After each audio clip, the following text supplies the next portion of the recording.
Viewers Khan Global Window Aji Yade Angami Women Organization now hold the Aigana se, which is just opposite to Congress Bhavan. Ami answer pratikina aishe ki for the past few months khande noile weeks khande kila protest chuli thakishe. 147 assistant professors khange regularized kri diala operde CTAN aro NNQF khanbra aro concerned students khan hobi noishe bole educated employed youths section of the society khanbra itula oporde protest krishe. Ami anbra bishi digishe 2 weeks nishna tak pi jaishi dwana protest khando kuma events khande olo violent bi hoishe holibi inia iku biya khobor khando hwanai government rai itula opore order to revoke krise holibi tai khanba kuise ki 3 weeks time dia pichide tai khanba requisition order olabo kwado aji ase June 7 aji takte requisition order olaina nai to aji yede awo complex te yede moi khanba dikyo paro sita naro NNQF khanba organize krigina ekta public platform ekta kholai digina ase jun the speakers khan ahigina on various methods of examination can conduct krala no issue recruit krala ga hobi fair means par recruit krala inyan la opore dialogue ekta organized krina se to IB itula program na opore various speakers from various educational background hobi no issue various walks of society hobi tai khan babi itula opore itu main issue to issue mon proper mode of conduct bra kam na hali dia laga proper method aro channel bra kam de nobushala backdoor appointments kana hobi ki la hobi itwa na opere ekta general discussion lobole se aibi itula opere details ra sai lobo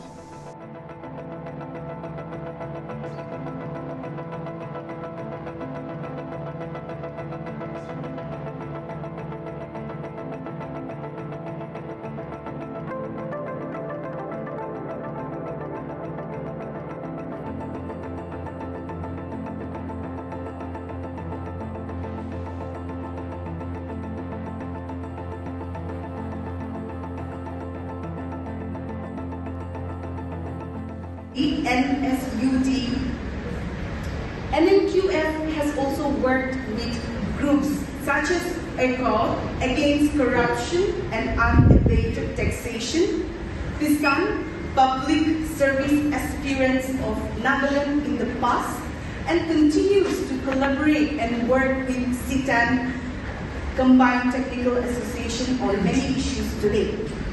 Apart from the non-advertisement issues and appeal regarding the CESE grievances, the NNQF took up legal measures.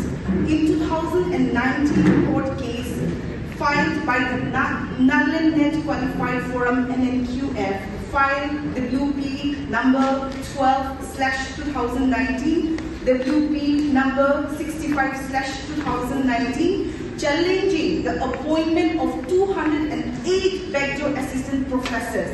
Re-appeal through the local dailies to the concerned minister was given again on 9 October 2024, an open letter to the governor again on 18 January 2025 as opposition to the absorption of the assistant professors and librarians.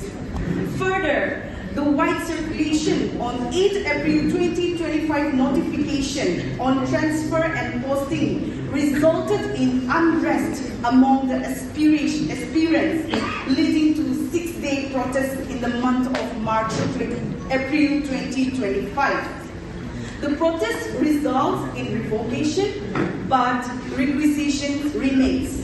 The revocation was done on 30th April 2025.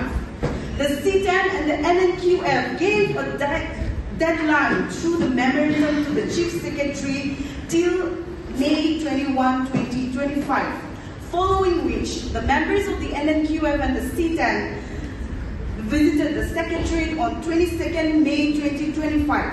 The Chief Secretary was out of station and no information from the Commissioner Secretary. The high-powered committee set up by the Government of Nagaland has not made any conclusion to the public till date. The reformation days for the civil rights movement where people who just walk on the streets to demand for the right that they deserve. And I believe we all are here believing that there is something called our rights, there is something called our constitution that has ensured us, guaranteed us the right to live as a citizen, to enjoy all rights in all manners possible. So I believe today is a time when we need to interact with each other, when we need to listen to our speakers. I mean, you can see the diverse backgrounds and professional life that they have come from, and I'm glad that they are readily available to have this conversation. I'm sure they will contribute to valuable insights, so that we go back with something and some sort of a vision and some sort of energy that will always push us to fight for the right thing, or rather to stand up for the right thing. When I see young people gathered to stand up for their rights, it reminds me of a revolution in Czechoslovakia in 1889 known as the Velvet Revolution. First of all, we want to jump into the idea of the high power committee that was formed. And we want to understand first and analyze whether that kind of formation of high committee was necessitated and what was the idea behind that.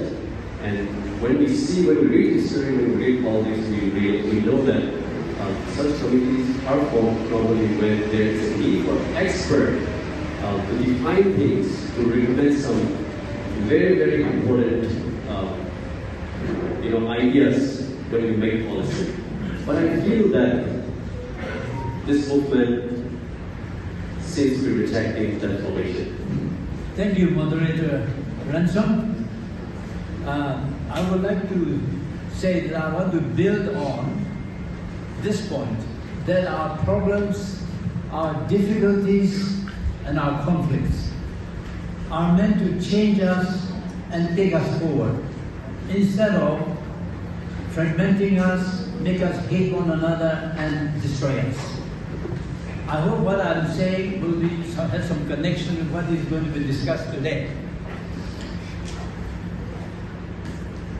This public dialogue has emerged from the protests conducted by C-TAN and NNQF. They have done the right thing, calling for and challenging the public, especially today's Nagas, to come today to ask, listen, and speak on the issues, as only by doing so, by responsible persons like you, the future will be shaped. I appreciate the invitation to participate in this dialogue. I am honored. Although probably in this dialogue, probably all of you will understandably be certainly asking why someone going beyond the octogenarian age group should at all be at such an event as this one today. I won't blame you. The prolonged protest showed there is deep concern, frustration, bitterness, and outraged anger, but also belief in a better future in those who conducted the most demanding, costly protest, and equally in those who questioned and opposed it, as we know. I think that is a note to all of us. Both sides are serving a vital purpose for the difficult growth of our young society. We human beings are not created to breed physically only. We should understand what all of us have felt and expressed over the problems of the protest to be our people mentally, spiritually, ethically, politically breathing. Because by this other breathing that comes from our brain, mind, our heart, our conscience and soul, deep down, they go together. Human beings and societies grow fully and properly. I'd like to request for that, those four things to be involved together in such a struggle, to be taken and considered.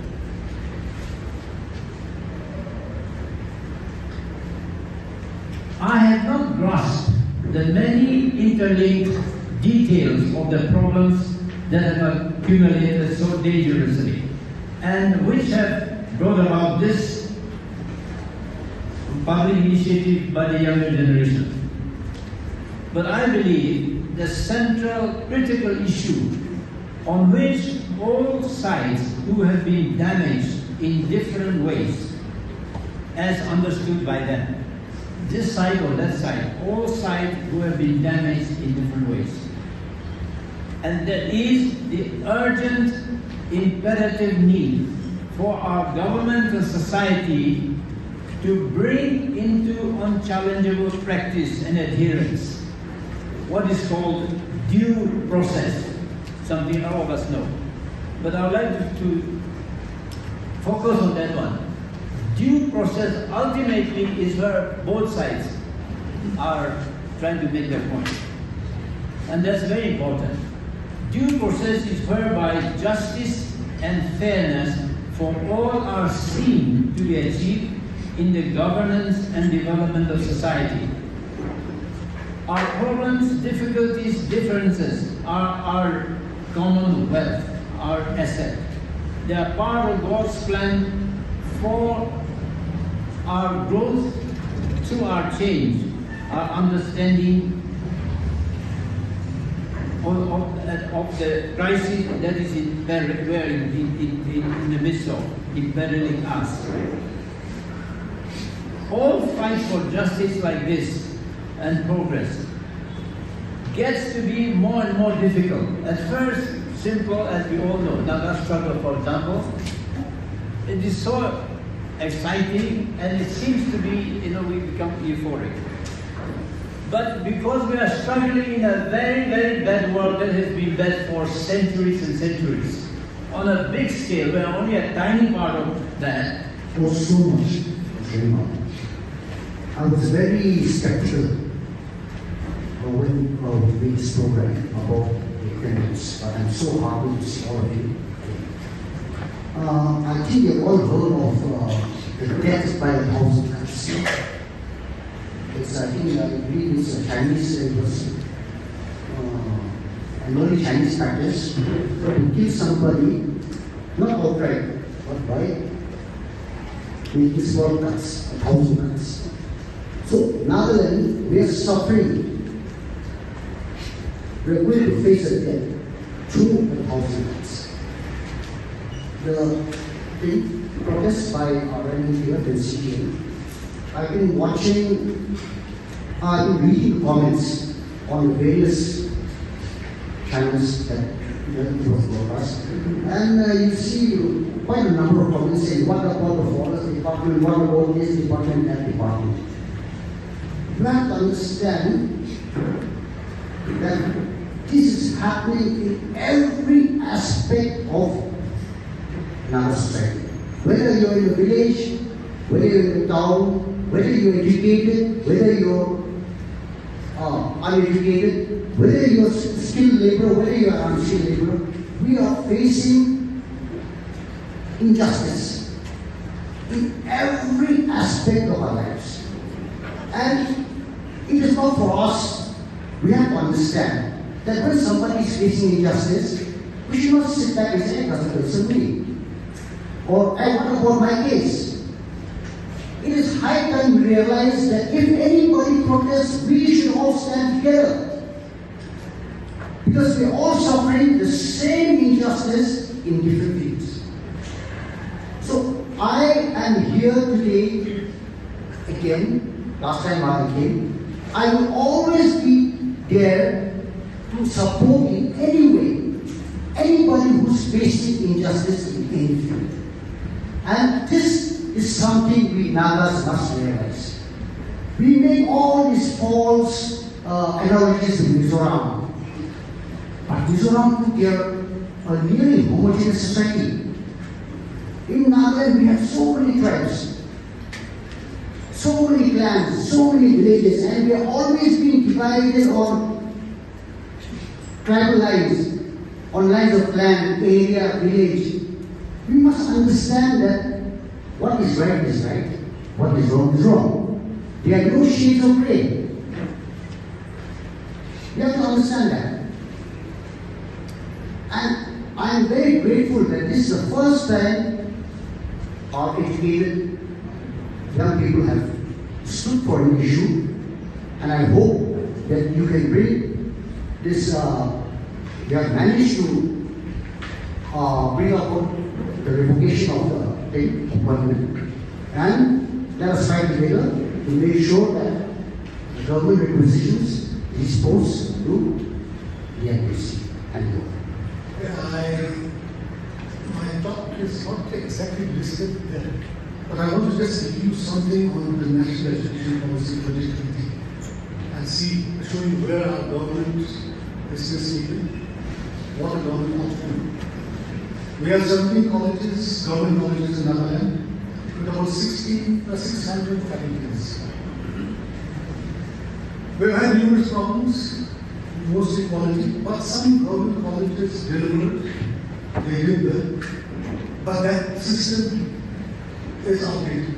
In fact, the system got terribly outdated. So this NP 2020 came in where the curriculum framework was redesigned to include skill education, internships, and research. These are the important components of NP 2020. Now we had a 3-year degree course spread over, 6-semester degree course spread over 3 years. Today we have the 7th and 8th semester. This means the degree program. This is optional, the 4th semester, the 4th year, the 7th and 8th semesters. Now the advantage for students of the passing of the 8th semester is that they get to go for do a 1-year master's degree program.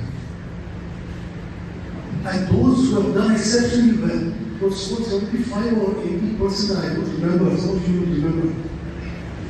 From the 8th semester, they can start a PhD.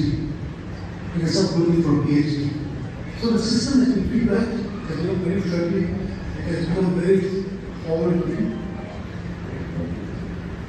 So when this is happening, when somebody can go straight for a PhD after the 8th semester, it means that the 7th and 8th semesters have a big component of research. So today, we need faculties who have PhDs as well, which become very important. So all of your aspirants, some of you are working for the PhD, some of you have your PhDs, those of you who are still thinking better work for it faster. Because even if you get recruited through the Npsc without PhDs, you will require a PhD for future promotions. Now the national gross enrollment ratio of 2020 was 27.3%. Now it was just 18.7%. That's 8.6% below the national GER. Now the National Education Policy's target is 50% by 2035, 10 years from now. But now that are being prepared, as it is right now in the camps. Annually about 10,000 students join the government colleges, are admitted to the government colleges, which is just 30%. That means 70% are going to private colleges. There's something wrong with the government colleges. We don't have enough teachers, we don't have enough infrastructure. The NEP coverage is very vast. So there are a lot of implementation challenges. It's understood, but there was time. So all the states were expected to expand the infrastructure, increase the manpower. That's basically teaching positions. But it seems now that we have still been sleeping, because besides this 147 posts that were created for those for a particular category of people, there's no post creation. That means we are very ill prepared, but we have already accepted NP 2020. So the government has to take responsibility. Now I've seen another problem which is not related to this, but there is one point where it is related. of course, for certain backward communities. I'm not against any backward community, but it pinches in one place. But there's a government order that says that these posts don't lapse. So that means we have seen some posts that cannot be filled up because there are no qualified candidates for the last 3, 4, 5 years. Government colleges are short of teachers. Every single post for those departments of the colleges matter a lot. The government has to make up. Something has to be resolved. We cannot keep these indefinitely. But one good thing with this NEP 2020 is that it encourages institutional autonomy. We have 3 autonomous colleges in Nagaland. The Kohima Science College is the only government college, and 2 private colleges. The government should have been doing much better. But this autonomy, the government of India is willing to give to deserving colleges, but there are some requirements. More teachers, more qualified teachers, and a basic infrastructure. We have to improve. Now this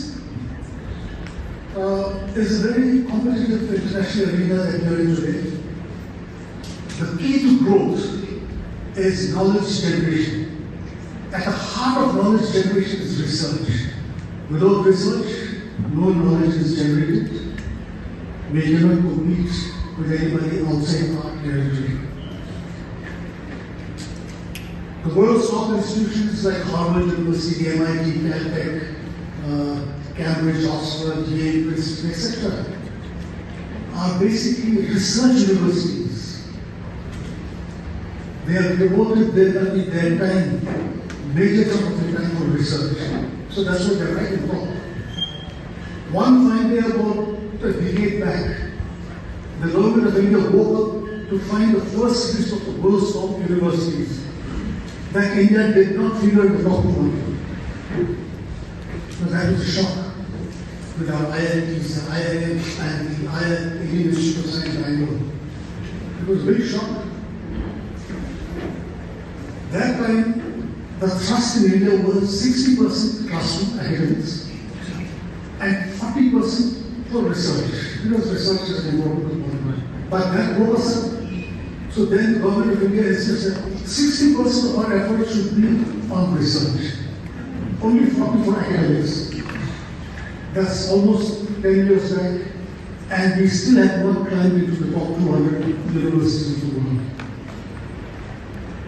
So the need for today in Nagaland in particular is to upgrade our higher education by blending academics and research, very intensive research. We have to ensure change. So for this we need sufficient, high quality teachers. High qualified teachers. Otherwise our students, our own Nama students, are doomed to mediocrity. And it's something we are seeing today. Now we have some expectations from the government. There is the 147 posts are given. I'm still skeptical. Even if the 147 posts come, I still think we may be short of posts, short of teachers. There are 17 government colleges. Now, we expect all the major colleges, that's Dimapur Government College, Vasali College, Zinamoto Government College, and Kohima Science College, Kohima College, and all to be upgraded. We expect them to start the additional year, 7 to 8 semesters. Probably Kohima semester short. But for that, we need extra teachers, we need extra infrastructure. Now there's a problem. Contracts, as Mr. There was so much of manipulation, extensive manipulation, so the government itself abolished contract appointments. But for higher education, we have to see actually when there are shortage of posts, creation of posts take time. Sending a requisition to the Npsc takes time. But in the meantime, departments of various colleges should not suffer. So we can think of appointing guest faculties for 6 months or for a semester, which can be reviewed. But following all the quality procedures as advertising openly and inviting them, interviewing them, paying the best. That's what has been happening in our university for many years. And then we also expect the government to build up the necessary infrastructure. And I don't believe that Nagaland is a failed state, and I hope that Nagaland will never be a failed state. So if that's the case, then I think Nagaland should have at least one multidisciplinary state university. Nagaland government should not shy away. We need it if we are to grow intellectually. They say about 30 or 40 crore rupees is going out of Nagaland annually because many of our students go out for studies. We don't have space for them here.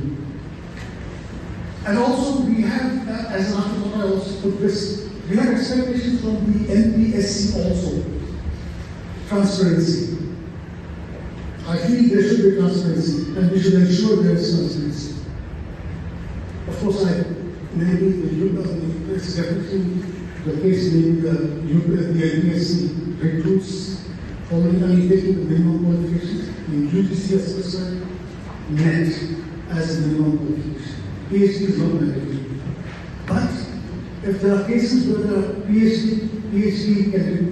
candidates with PhDs, preference of weightage should be given. Because ultimately we need to develop our colleges into research institutions. So with this short address, ladies and gentlemen, thank you very much. Okay. The reason why we support CTN and NNQF is that when we talk to machine law, Paketo, Vide, we found that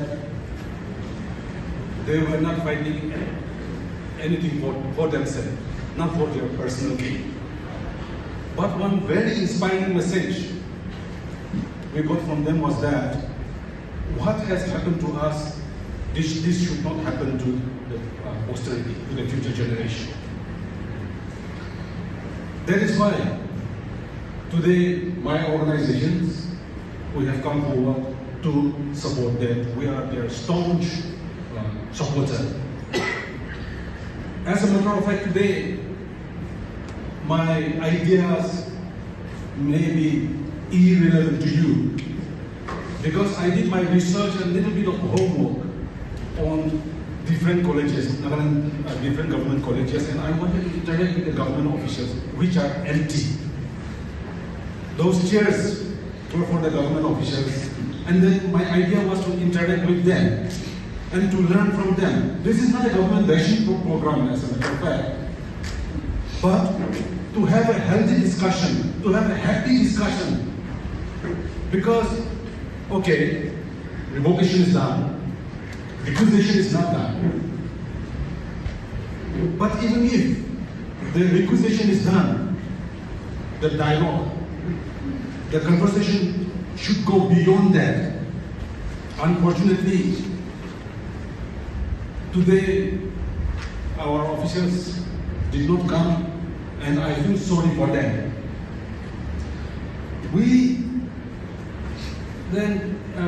Why am I here today? And one question people ask me, and also they say that, why are you supporting them? One very simple answer I get to one government official was that I don't want to see our children, I don't want to see my brothers and sisters on the street again. I want them to study, because during the protest, what we saw, some of you came out shouting slogans. At the end, when you get little bit of time, you just go inside, sit on the floor and open your books and you start your work again. So those things we really don't want to. But to the government officials, to the government, I just want to tell them that I don't want to see you on the street But if they behave like this, when questions were asked, they said that, we will not stand for media trial. When they are invited for invitation, they never appear, they never come to us. And to the different organizations, what I want to say is that, because somebody just day before yesterday asked me, what is 147? Then I said, my answer was that 147 is the small tablet, small medicine to heal Nagaland. So if we fail this time, then I don't see any future for Nagaland. I think this battle is very, very important. That is why you have our full support. And even in future, in whatever way we can, we are ready to help you. We are always here to, give you our support. And the need is very much felt now in our society to check our system. System is horribly wrong. One driver molested a girl, arrested, suspended. Randy Wilfred, he was booked under POCSO Act. Booked, no? The verdict should have been out within 6 to 1 year, 6 months to 1 year. And then he was awarded a better post in the finance department. I didn't. FIR was registered. FIR was registered. Huh? But he called media and he gave an interview at his office chamber again. Is this the system? Are we going to follow this kind of system? Is there a system for rich and poor? So that is why we really need to discuss with the government officials and the other thing. Regarding 147, I think today that is the main topic that we are going to discuss, we are going to focus on it. And then I will give time to my other colleagues also, so that we will have more time for discussion. Thank you. I won't take much of the time we kecil discussion time ini. Kalau boleh teori, ketua boleh terkadang. See, the order has already been revoked. But the problem is, why is the requisition not being sent? Now, itu clarify earlier. We invited the minister, we invited the officials also. We get the letter to them. So after some days, we went to their office, requested them to come and see us.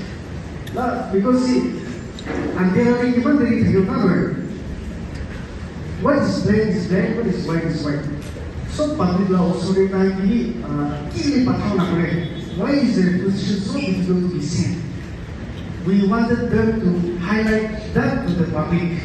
They didn't turn out people run. See, just now, just recently, the NNPF, they have 5 RTI, we have 2 RTI on the same day. So, this is what the department is doing. When the RTI is asking question or about the total section posts of assistant professors and librarians, in one of the RTI, the reply is 609. I'm saying again, RTI was filed on the same day, vitamin. So it doesn't do 609 as it were. Alright, it doesn't do 500 something as it were. Besides, so section post was it were. Now, after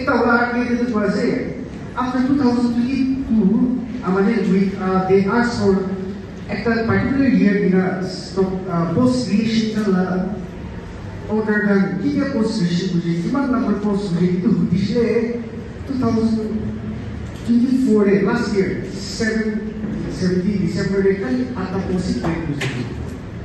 Akta posik lah claim disusun. Bisa so baru. Ni apa yang jadi dunia dalam guys? So maybe in the later part we'll discuss more. Thank you. How just as revocation without requisition is incomplete, even if requisition takes place, there are certain concerns regarding the CSE which makes the exam certain concerns that makes it questionable with regard to transparency and fair recruitment. And so based on that argument, I want to point out 3 things here. The first thing is with regard to mark weightage.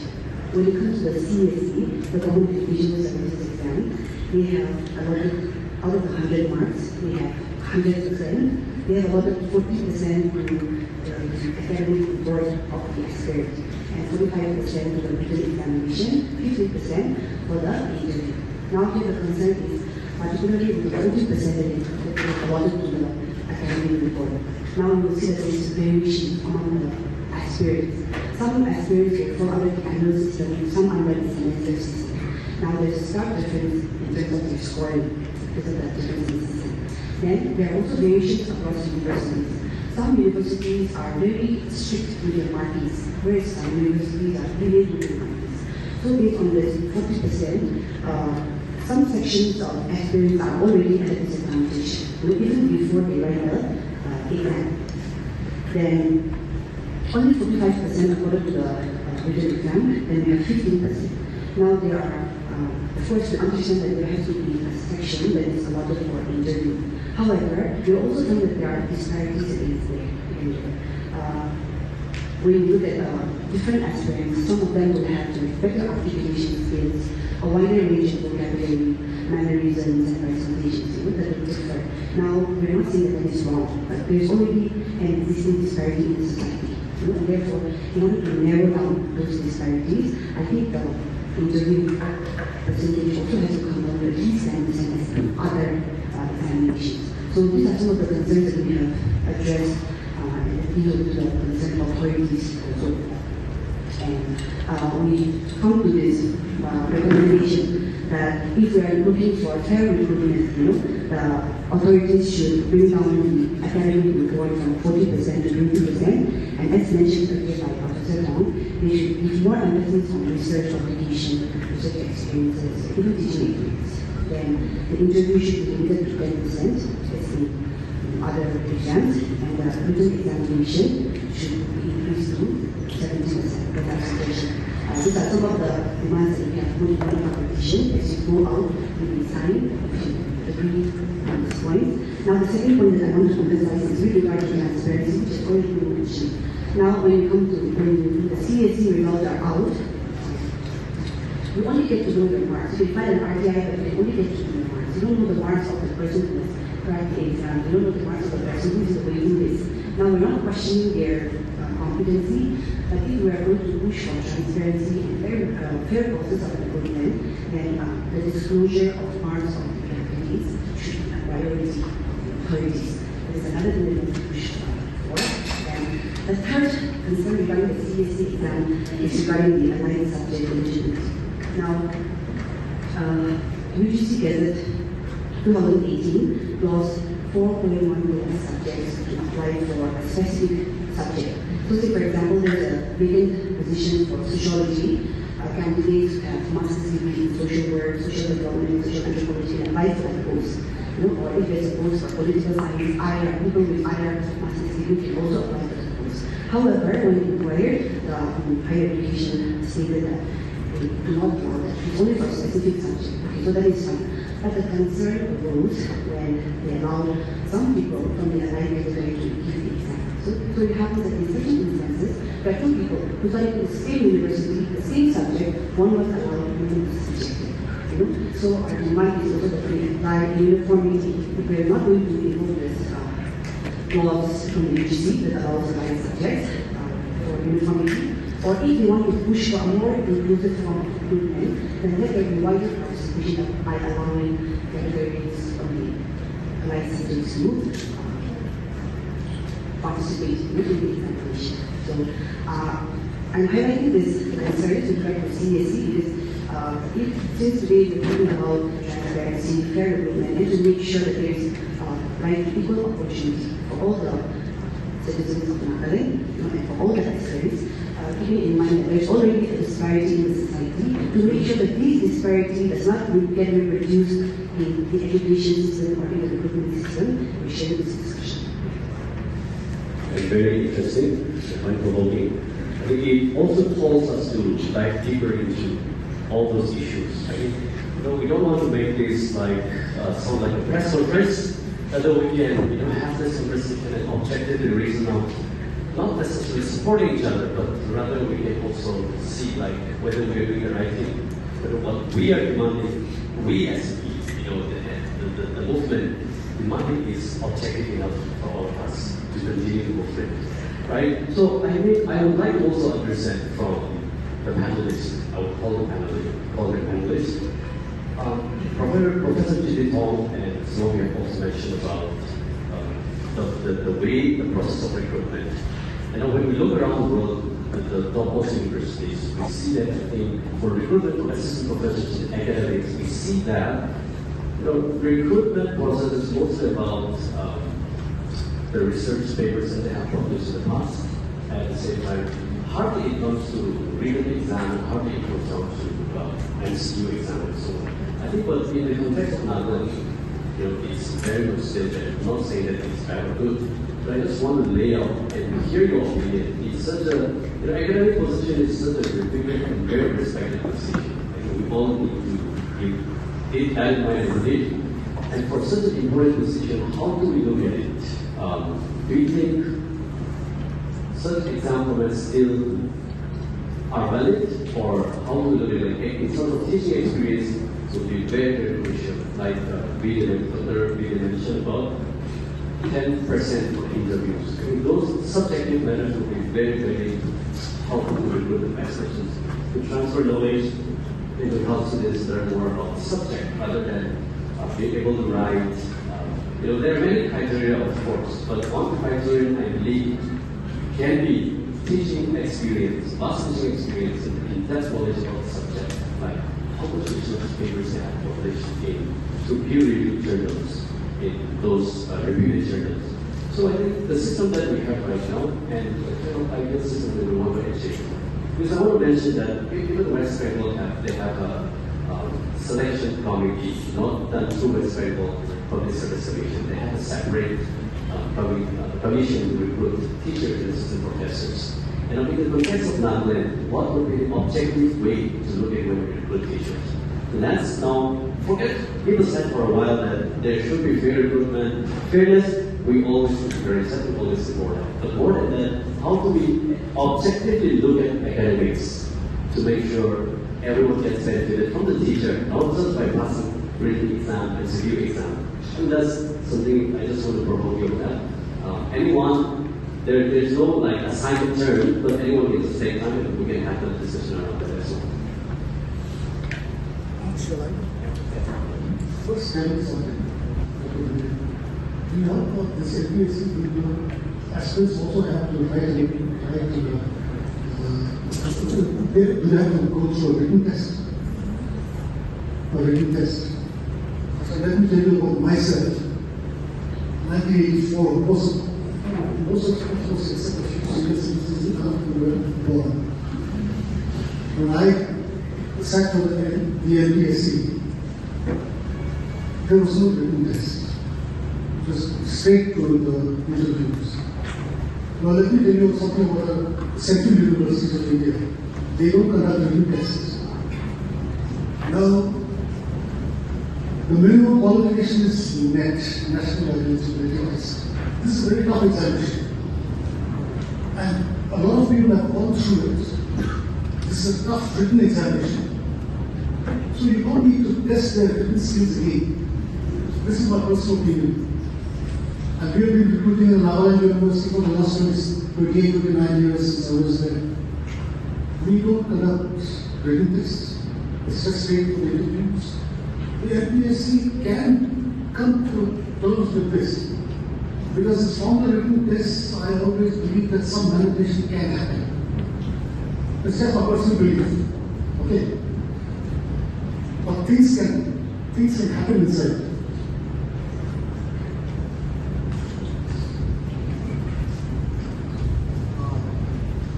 Like what the Prof said, NET was the basic qualifying test. Because first of all, really said for a year, different universities have different forms of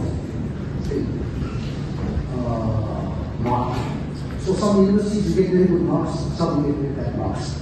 So there must be a common test which judges your knowledge.